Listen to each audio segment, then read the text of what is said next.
Hi friends, welcome to our channel. రీసెంట్గా release అయిన నారివెట్ట అనే మలయాళం మూవీ చూడటం జరిగింది. టోటల్ రన్ టైం వచ్చేసి 2 గంటల 30 నిమిషాలు. నారివెట్ట అంటే అర్థం లెపర్డ్ హంట్ అంట. నా మూవీ ఎక్స్పీరియన్స్ చెప్పాలంటే పర్లేదు, బాగానే ఉంది. 1 టైం వాచ్ అని చెప్పచ్చు. నాకు ఎక్కడా బోర్ కొట్టలేదు. అండ్ ఇది సోషియో పొలిటికల్ డ్రామా అని చెప్పచ్చు.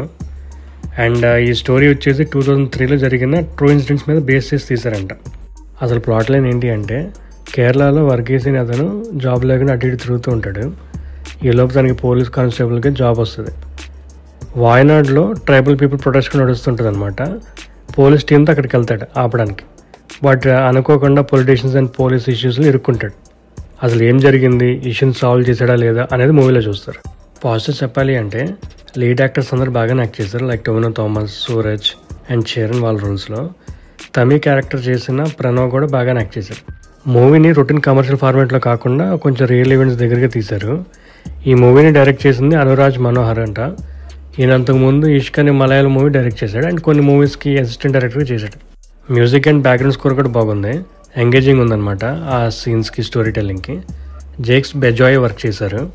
ఈయన ఇంతకుముందు తెలుగులో చాలా మూవీస్ కూడా చేశారు. Like Saripodhaa Sanivaaram, Taxiwaala and other movies. Cinematography and editing కూడా బాగానే ఉన్నాయి. ఆ ఫారెస్ట్ లొకేషన్స్ కానీ, ఆ స్టోరీ టెల్లింగ్ కానీ విజయ్ అండ్ షమీర్ వర్క్ చేశారు. ఈ movie almost back and fourth లాగా వెళ్తూ ఉంటుంది, ఫ్లాష్ బ్యాక్ కట్స్తో. నెగిటివ్స్ చెప్పాలి అంటే స్టోరీ లైన్ కొంచెం ప్రెడిక్టబుల్గానే ఉంటుంది. లైక్ రీసెంట్గా వచ్చిన విడుదల, జై భీమ్ ఇలాంటి థీమ్స్లో వెళ్తుంటుంది అనమాట.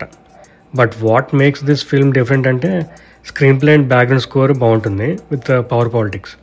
కొన్ని క్యారెక్టర్స్ అండర్ యూటిలైజ్డ్ అని చెప్పచ్చు. ఫర్ ఎగ్జాంపుల్, సోషల్ యాక్టివిస్ట్గా చేసిన ఆర్య సలీం కానీ, హీరోయిన్గా చేసిన ప్రియం వద కృష్ణన్ కానీ, వీళ్ళది ఎక్కువ రన్ టైం ఉండదు, మధ్య మధ్యలో కనిపిస్తుంటారు అంతే.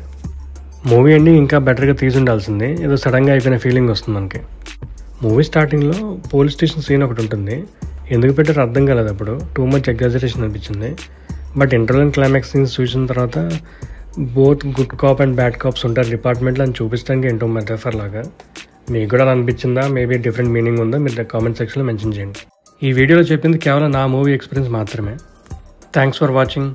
Please like, share and subscribe to our channel.